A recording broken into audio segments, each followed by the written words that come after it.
Hi, Dave Extreme again. Yesterday I made a video looking at the skins from the Superheroes vs. the Eternal Empire theme, and got a lot of good feedback that reminded me about the other assorted superhero skins throughout the game, so here are a few more.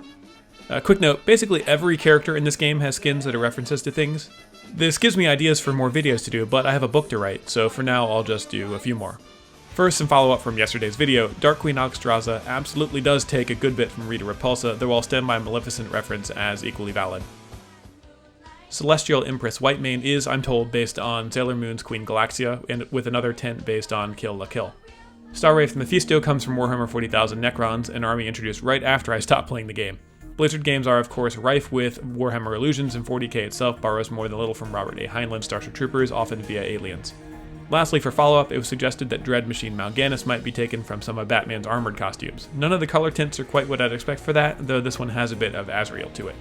Okay, more skins. Let's start with Wondrous Cassia. Cassia is based on Diablo's Amazon class, so it makes sense for her to have a Wonder Woman skin, as she comes from an island of Amazonian warriors. Her traditional look of stars and stripes and satin tights has over the years given way to a more warriors look, with the costume designers of her recent movie doing an incredible job at keeping fidelity to the original look while incorporating aspects of real period-appropriate leather armor. Berserker Kirazim gives us a Wolverine variant. In his original appearance, he wore a yellow and blue costume, which was modified to the classic look in 1975's giant-size X-Men. John Byrne gave him his yellow and brown costume in X-Men 139, which he's again wearing in the current excellent House of X. I'm also a big fan of Frank Quitely's 2001 New X-Men design and that book in general. Indomitable Imperius resembles Iron Man. While the book has always featured Tony inventing new versions of the suit, he was pretty stable for quite a while.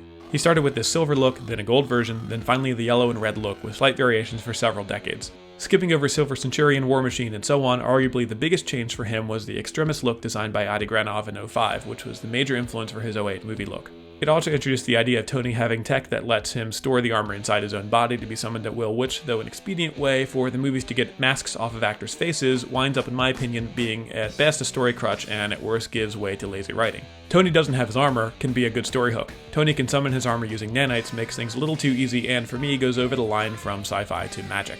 Urel's Mad Harley Quinn skin is a pretty good combination of DC Comics Harley Quinn's perfect original costume and her vastly inferior modern version. Harley debuted on the Pitch Perfect Batman the Animated Series and was brought to comics by creator Paul Dini. She started life as the Joker's girlfriend, but has grown into her own in the years since.